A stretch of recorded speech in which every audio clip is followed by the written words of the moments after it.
começar a admitir, né?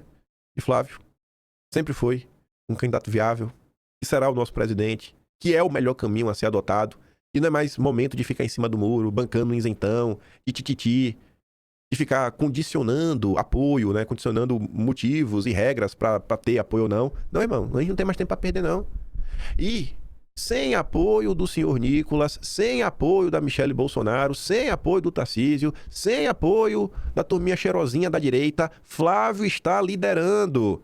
Pode estar ponto pacificado, batendo foto ontem com o Tarcísio, chegou sozinho. Flávio chegou na liderança sozinho, só ele e o povo. Ele e o povão. Não me venha ninguém querer falar, não, vocês não fizeram nada. Foi o Flávio sozinho, o Flávio e as tias do Zap. O choro é livre, pode reclamar, pode puxar os cabelos.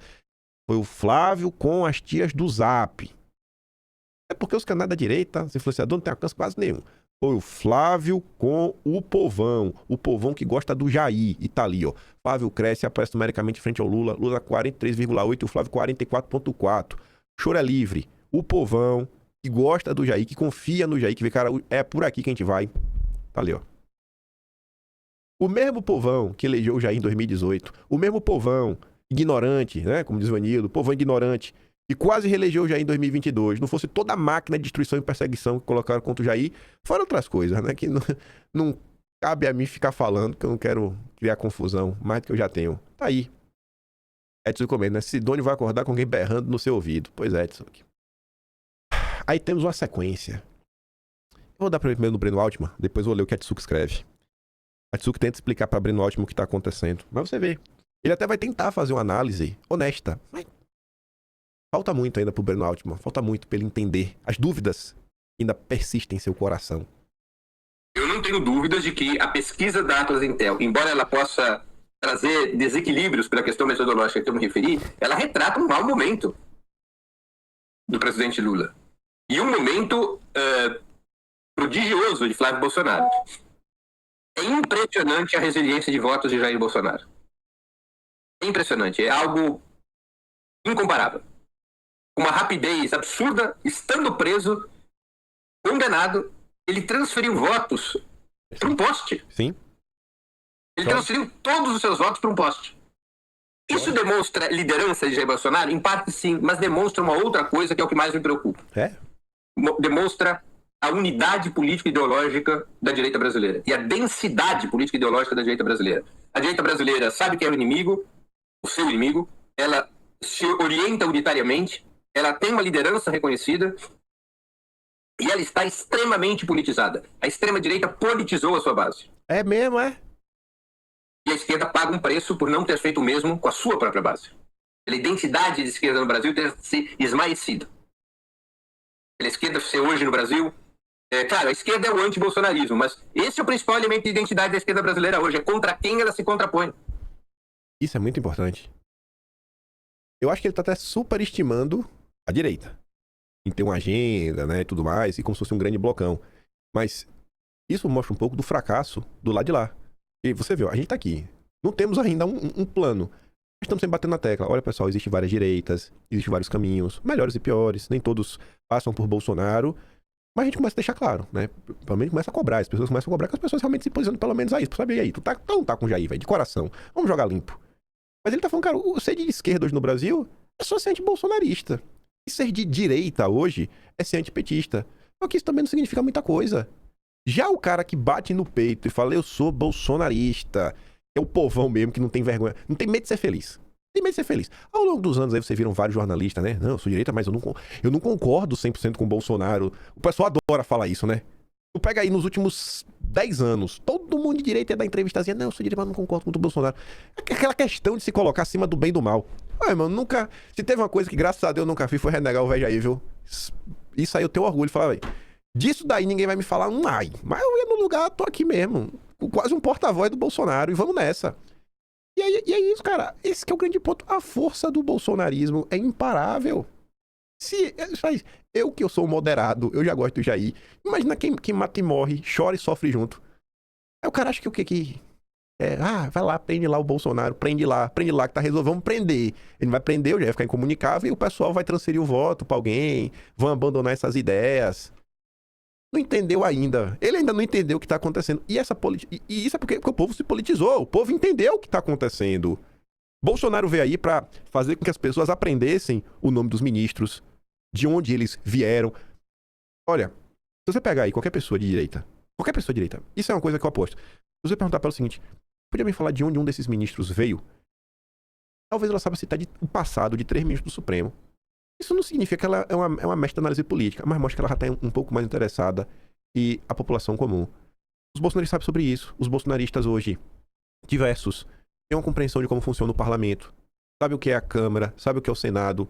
Os bolsonaristas têm um número que tá na cabeça deles o tempo todo, 54. É o número, se Lula guardar do 51, o Bolsonaro guarda do 54, que é o número para impeachment de ministro do Supremo. Todo mundo já decorou já. É 41 para ter o comando do Senado. Por quê? Porque o Bolsonaro entendeu a importância de ter a presença do Senado. 41 também é bem marcante. São coisas que a galera começou a entender. Porque eu já estava aí, como é que funcionam as coisas, como é que funcionam os processos, o que é uma PEC, o que é um projeto de lei normal, e como é que faz, como é que deixa de fazer. Aí começou a entender como é que funcionava algumas autarquias, algumas instituições, o TCU, a CVM, o Banco Central. É o que eu falo. Esse é o maior legado e ninguém vai tirar de Bolsonaro. Ninguém vai tirar isso de Bolsonaro. Não terá outro líder de direito. Mas nem se o Flávio quiser, ele vai conseguir fazer o que o pai dele fez. Não é que eu não esteja desejando, é porque não vai, velho. Não adianta querer achar que vai ter outro Bolsonaro que não vai ter. Mas não vai. Não vai. Eu vou estar com 90 anos de idade. Não vai ter outro igual a Bolsonaro. Eu vou apostar com vocês aí. Pra quem tiver vivo daqui a 50 anos, vai pegar a aposta. Rapaz, não teve igual. Teve aquele cara, ficou ali, quem viveu, viu, entendeu o que aconteceu. É um fenômeno verdadeiramente orgânico. E por isso que tem a força que tem. Por isso que tem a força que tem. Acontece as coisas, a gente tá aqui, poxa, vamos tentar entender, pra poder explicar, pra desmentir. A gente não tem imprensa do nosso lado, mas mesmo sem imprensa do nosso lado, coleta informaçãozinha aqui, coleta informaçãozinha colada, dá um Google, fala, cara, olha aqui, ó, pegamos a fake news no pulo do gato e a gente desarma tudo. Essa força não existe na esquerda. Não existe no centrão. O consórcio age na maldade e o mal não vai vencer. Não vai vencer. Mas vamos continuar aqui. Ela perdeu identidade programática, política e ideológica, porque fez uma opção por reduzir a sua própria densidade política e ideológica, acreditando que, desta maneira, o centro do tabuleiro, os eleitores de centro, a opinião pública de centro, ficaria mais acessível. E se a esquerda insistisse em uma alta densidade política e ideológica, esse centro se perderia. Então você tem no país uma extrema-direita muito politizada, com alta densidade política e ideológica, e ela atrai o centro, não porque ela esmaeça suas cores, mas porque ela exerce uma hegemonia a partir do embate político e ideológico. Por outro lado, a esquerda, ela hoje tem um problema de identidade. A identidade da esquerda se resume a 2 pontos. Lula e derrotar o bolsonarismo. Lula e derrotar o bolsonarismo. É uma identidade frágil essa. É um momento delicado. É um momento delicado. E definitivamente, espero que essas últimas pesquisas fechem a boca de quem fica papagaiando, quem fica especulando sobre vitória no primeiro turno e outras tolices desse tipo que só fazem gerar falsas perspectivas. Nós estamos, muito provavelmente, diante da batalha eleitoral mais dura que o presidente Lula já enfrentou. Mais difícil, muito mais difícil que 2022. O cara tá pedindo, pelo amor de Deus, gente, volta pra realidade. Para de achar que o Lula vai vencer no primeiro turno. Mas calma que eu tenho um vídeo que é a resposta pra isso também. A resposta de por que ele realmente merece estar preocupado. A Edson que fala, né? O espanto do Breno Altman mostra que, mesmo sendo alguém que elabora análises mais estruturadas e possui um olhar além da superfície para mapear cenários, isso não é o suficiente para compreender o que Bolsonaro despertou em milhões de pessoas. Talvez o que ele esteja sentindo seja o desconforto de perceber que há algo ali que foge da sua moldura teórica. Historicamente, a esquerda é organizada, estruturada, amparada por um aparato clássico de formação de quadros. Só que, sem soar piegas ou exagero, o fenômeno Bolsonaro não nasceu de aparatos, mas de vínculo emocional. E vínculo emocional não se mede por critérios tradicionais. E não se sustenta através de cursos ou institutos, mas por identidade, pertencimento, sensação de representação. Muita gente nem vota em Bolsonaro por causa de programa político detalhado. Vota porque se sente vista. E isso não se dissolve facilmente, mesmo diante da prisão, de desgaste, de isolamento. Se Breno Altman tivesse compreendido lá atrás, quando bolsonaristas diziam voto até no cachorro caramelo se Bolsonaro pedir, talvez hoje ele não tivesse espantado. Aí que ele tá falando, cara, o povo tá ficando maluco, a esquerda tem que parar de achar que o Lula vai vencer no primeiro turno. Pois bem, Ruizão e Atush. O programa já começa com Atush colocando um comentário do Edmilson, dizendo que essas pesquisas aí não tem nenhum risco. Tudo fake news. Atlas Intel, Paraná... Tudo fake news. Todas essas pesquisas são fake news. Aí tu que diz, né? O Atush deve dizer mentalmente, né? Pensando. Você tinha razão, velho. O bolsonarismo, contra quase tudo e todos, conseguiu permanecer firme e forte. É o quê, né? Escuta aqui. Foi do Edmilson. Nenhum risco. Pesquisa fake neus. Então já vamos terminar o programa aqui, porque não tá tudo resolvido, a eleição já tá ganha. Não, o risco eleitoral é real, não é fake news, não. Tudo bem, pesquisa não é uma coisa que você possa levar ao pé da letra, né? Tem que olhar criticamente. É uma coisa manipulada e manipulável. Agora, a situação é uma situação delicada, né? Nós já havíamos dito isso antes das pesquisas aparecerem. Essa situação permanece, né? O Brasil segue polarizado. Houve uma transferência quase que total dos votos do Jair Bolsonaro para o Flávio Bolsonaro. E por que você lá atrás identificava sinais de perigo e por que eles estão se materializando agora nesse momento? Todo mundo contava que a ofensiva judicial contra o Jair Bolsonaro iria acabar com o bolsonarismo. Eu nunca acreditei nessa possibilidade, né? Eu falei, inclusive, que isso daí poderia acarretar o resultado oposto, fortalecer o bolsonarismo. Estamos vendo que o bolsonarismo está firme, forte e saudável aí, inclusive com o Bolsonaro na cadeia, né? E você acha que não é impossível uma vitória dele? Olha, o Flávio Bolsonaro aparentemente está se consolidando como candidato da direita, da extrema-direita, né? Está parecendo cada vez mais distante a possibilidade de que se faça um acordo em torno de um nome tipo Tarcísio. Isso aí parece que está saindo do cenário político, né? Então, primeira coisa, assim, mostra que o Bolsonaro bateu o pé e foi firme e falou, ou somos nós ou é ninguém, né? Agora a burguesia vai ter que, se ela quer derrotar o bolsonarismo, né, e ter um candidato próprio que vai levar adiante uma política dura, ela vai ter que arrumar um candidato pela esquerda, não pela direita. Ele pode ganhar a eleição.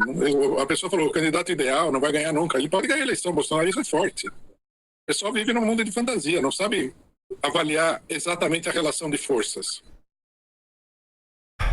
Eu tô recebendo comentário, gente. Pra mim lá na live que eu fico conversando com o pessoal. Pô, converti hoje um voto, converti um voto. Tá todo mundo na campanha, né? A meta do ano, converter um petista. Ou trazer 2 votos do isentão. Tá todo mundo nessa, velho. Todo dia tem um comentário novo de alguém que trouxe mais um voto. Ontem pra vocês, não era de manhã pra mim. Teve uma pessoa que converteu um petista e outra pessoa que trouxe 2 votos dos irmãos, que tinham anulado em 22 e agora vão ir votar. Tudo nosso. Aí outro também, você vê, os caras da esquerda tentando chamar a atenção da militância. Assim, acorda. Acordem. Vocês estão loucos. Olha o que está acontecendo. Aqui é o Conde, né? Quando alguém sabe da desgraça antes dela se tornar pública. Ele recebeu a Paraná PC também de ser publicada. Mas ele fala, só precisa ser publicado às 7 horas da manhã, ficar quieto aqui, né? Pra não me queimar com a Mônica Bergamo. Você vê que é no dia 26 ainda. Então, a notícia que eu acabei de receber, que me fez atrasar 30 segundos, é que amanhã vai ser divulgada a nova Paraná Pesquisas. Eu tô com a pesquisa aqui, tá? Não vou sacanear a Paraná Pesquisas, nem a Mônica Bergamo, que vai divulgar essa pesquisa amanhã, às 7 horas da manhã. Não tem muita novidade. Não tem muita novidade na pesquisa. Mas é preocupante. Pro campo lulista, né? Sobretudo. Essa é uma das razões, né? Pelas quais o Haddad aceitou ser candidato ao governo de São Paulo. O crescimento do Flávio Bolsonaro.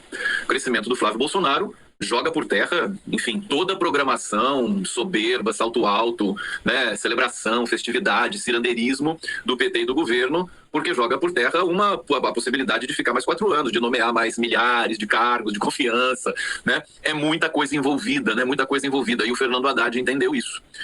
E o clima no governo, o clima evidentemente não é ruim, porque o Lula não deixa ficar o clima ruim. Mas, assim, é um trauma, né?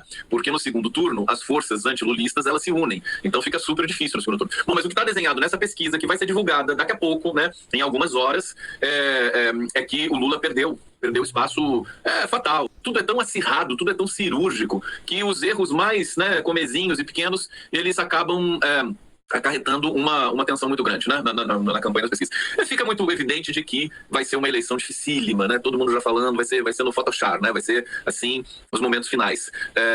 2 turnos, aquela coisa, sabe-se lá o que vai vir. Uma coisa que esse crescimento do Flávio, né, produziu acordou, né, a campanha do Lula, né? O Lula, o PT tava meio dormindo, assim, meio sonolentos, né? Eu quero Flávio. Todo mundo ali tripudiando, né? Não desiste, Flávio, não sei o quê. Viram que o cara, né, não é pouca coisa, né? Tem que qualificar o adversário, né? E agora acordaram. Acordou, né? Fica aí de risadinha. Capaz do Flávio levar no primeiro turno, viu? Eu tava até pensando ontem. Porque é bom vê o petista agonizando, né? A gente vê agora já início de março, quem sabe a Quest vai mostrar um empate. E iníciozinho de abril, o Flávio já passa também na Quest, né? Vai ficar em primeiro lugar em quase todas. E por fim a Datafolha. Deixa a Datafolha pelo final. Ali em abril começar a ficar empatado. Aí chegar ali em maio, até o data de todas as pesquisas, o Flávio liderando e começar a crescer. E tentar vencer. A gente tem que trabalhar pra vencer no mínimo mais 55%. Primeiro, sabe como é o Brasil, né? Pra não correr o risco. É melhor vencer pra dificultar quem quiser fazer qualquer tipo de confusão. Vencer com vontade e vencer pra passar o recado seguinte. Olha, eu verdadeiramente tenho um mandato como presidente. A maioria do povo brasileiro realmente confia em mim pra resolver a situação. É importante, gente. Mas vencer com vontade. Não é só vencer, não. A gente tem que vencer com vontade. Ver, assim, passar o recado. Ó, não queremos mais o petismo no Brasil. O petismo é um problema. É um problema a ser combatido mesmo. E essa eleição, diferente da 2022, que ele tá falando, não, o segundo turno ainda tem apoio aí de outros setores. Eu acho que a gente vai ter apoio desde o primeiro turno de setores que nós não tivemos em 2022. O Zé Bonitinho em 2022, eu não lembro se ele já tava na prefeitura ou se ainda era o Bruno... Nossa, como é o nome do cara lá, velho? Eita, Bruno Covas. Mas acho que já era o Zé Bonitinho. Ele até apoiou o Bolsonaro, mas não fez, não rolou uma campanha.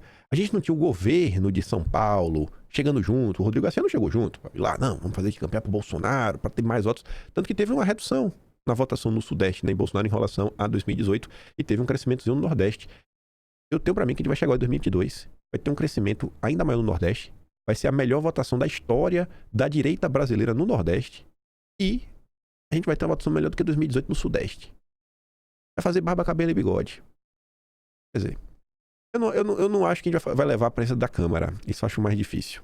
Vai ter um cara mais alinhado, mais próximo. Mas eu acho que o Senado dá pra ter 41, pelo menos 41. E a gente eleger assim, o Flávio com folga.